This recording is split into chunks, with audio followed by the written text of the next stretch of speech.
আসসালামু আলাইকুম ওরহমতুল্লাহ। হ্যালো বন্ধুরা, কেমন আছেন সবাই? অনলাইন স্কুলের পক্ষ থেকে আমি ওবায়দুল হক আপনাদেরকে স্বাগতম জানাচ্ছি আরেকটি নতুন টিউটোরিয়ালে। আজকে আমরা মাইক্রোসফট অফিস এক্সেলের ভিউ মেনু নিয়ে কাজ করব। মূলত ভিউ মেনুতে কী আছে এই বিষয়টি নিয়ে আমরা আজকেই শেষ করে দেব ভিউ মেনুর কাজ। তো চলুন শুরু করা যাক। আমরা মাইক্রোসফট অফিস এক্সেলটি ওপেন করছি। এক্সেল ওপেন করছি, দেখুন এখানে ভিউ মেনুটা আছে। আমরা এখান থেকে বাকি সবার কাজ দেখেছি, মোটামুটি একটু একটু করে দেখেছি, সবগুলোই দেখার চেষ্টা করেছি। আসলে সবগুলো দেখতে অনেক দীর্ঘ সময়ের ব্যাপার, তারপর আমি চেষ্টা করেছি। অনেকগুলো টিউটোরিয়াল আপনাদের জন্য এর জন্য তৈরি করে ফেলেছি, তো আপনারা দেখবেন। ফর্মুলার কাজটা নিয়ে আমরা এর পরের থেকে কাজ করব। ফর্মুলাটাই মূলত সবগুলো কাজের মূল মনে করছি, কারণ এখান থেকে এক্সেলের যতগুলো সূত্র আছে, যত ধরনের শিট আছে, এগুলো আমরা এখান থেকেই তৈরি করব। এরপরে এগুলো পেজ সেটআপ, ইনসার্ট, এগুলো আমরা দেখেছি। হোম ট্যাবের এই কাজগুলো আমরা দেখেছি। ফাইন্ড রিপ্লেস, এগুলো সব দেখা হয়ে গেছে, আমাদের টিউটোরিয়াল আছে ওগুলোর জন্য। তো আমরা চলে যাই ভিউ মেনুতে। দেখুন প্রথমে যেটা আছে সেটা হলো নর্মাল ভিউ। আমাদের এটা এখন যেই এক্সেলের যে ওয়ার্কবুকটা আমরা দেখতে পাচ্ছি, এটা নর্মাল একটা ভিউ আছে। এরপর দেখুন পেজ লেআউট যদি ভিউ দিই তাহলে কেমন হবে, এই যে এরকম একটা ভিউ আসবে, পেজ লেআউট ভিউ। আচ্ছা, এরপরে পেজ ব্রেক ভিউ, ওকে, এটা ওকে দিলাম। এইরকম একটা ভিউ দেখুন, পেজ ব্রেক ভিউ। আচ্ছা, এরপরে আমরা আবার নর্মাল ভিউ থেকে দেখুন এরপরে কাস্টম ভিউ যাচ্ছি। কাস্টম ভিউ কিছু নাই, আমরা একটা টেস্টিং ভিউ নামে সেভ দিচ্ছি। Prints include in view, print setting, hidden row, column and after setting, okay. তো এখন কাস্টম ভিউ যদি দিই শো, এইটা এখানে আছে।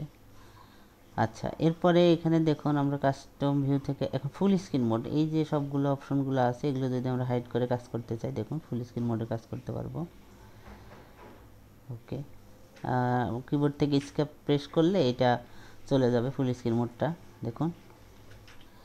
ওকে, এরপরে দেখুন এখানে গ্রিড লাইন আছে। আমরা যদি চাই যে না আমরা গ্রিড লাইনে কাজ করব না, তো তখন আপনি এই গ্রিড লাইনটা এখান থেকে তুলে দিতে পারবেন।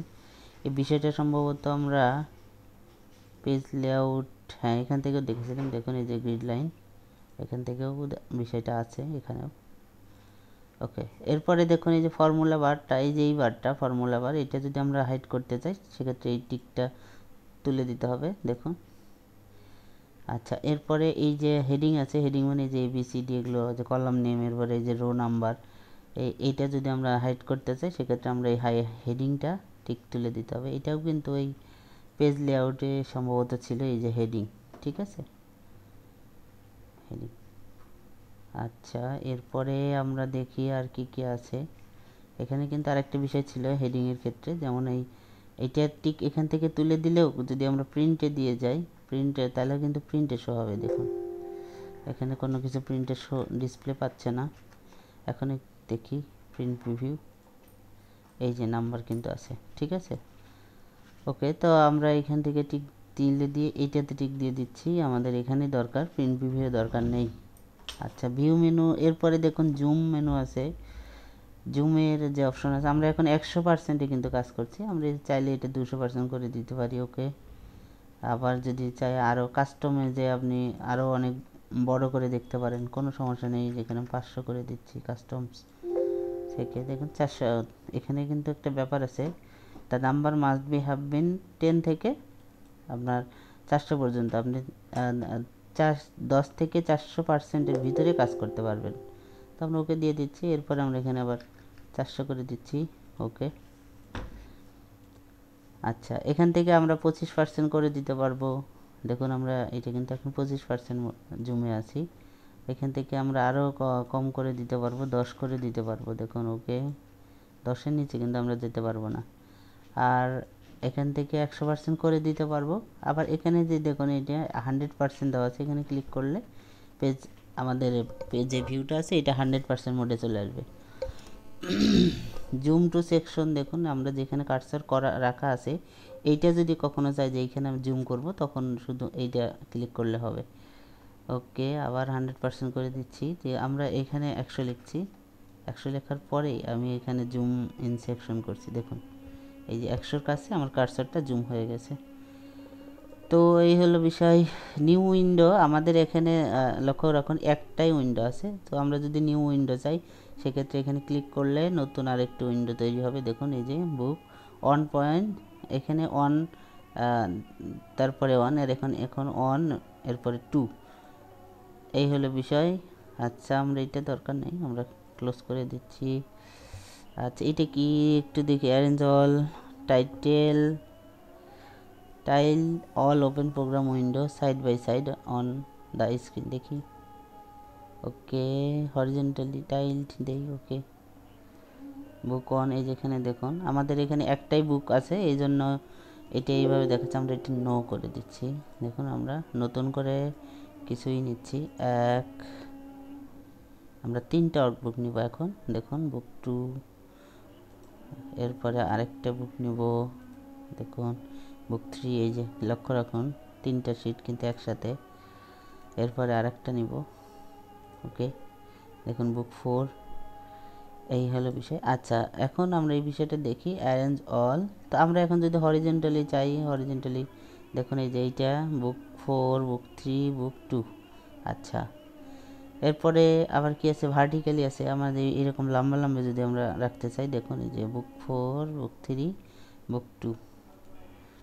এরপরে ক্যাসকেড, এই যে যেটা আমরা সাজিয়ে রেখেছিলাম ক্যাসকেড, এখানে আমরা ফুল স্ক্রিন করে দিলে সবগুলো ফুল স্ক্রিন, এখান থেকেও আমরা এটা অ্যারেঞ্জ করতে পারবো। দেখুন ওকে, তাহলে উইন্ডোজ ইফ অ্যাক্টিভ ওয়ার্কবুক।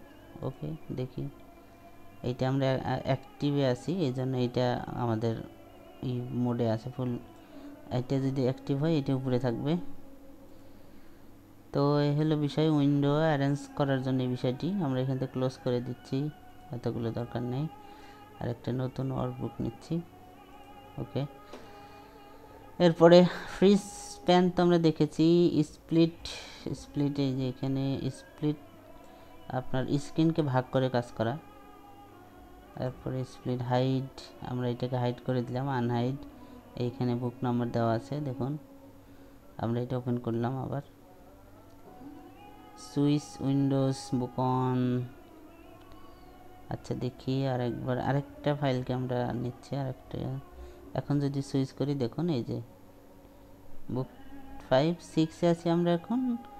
এইটাকে একটু দেখুন এখানে 5 এবং 6, তো আমরা চাচ্ছি 5-এ যেতে। এই যে দেখুন সুইচ 5। সেভ ওয়ার্ক প্লেস, এটা কি, এটা রিজুম, এইটার ব্যাপারে আচ্ছা থাক। এরপরে ম্যাক্রোস আছে, ভিউ ম্যাক্রোস, আমরা বুক 5 দিচ্ছি। ওকে, এখানে কোনো কন্টেন্ট নাই। তো এই হলো বিষয় মাইক্রোসফট এক্সেলের ক্ষেত্রে ভিউ মেনু। তো আশা করছি আপনারা বুঝতে পেরেছেন। এই বিষয়গুলো জানা থাকা জরুরি, কারণ কখন কোনটা দরকার হবে এটা আসলে খুব বলা যায় না। এই জন্য এই বিষয়গুলো সবগুলো জেনে রাখা জরুরি।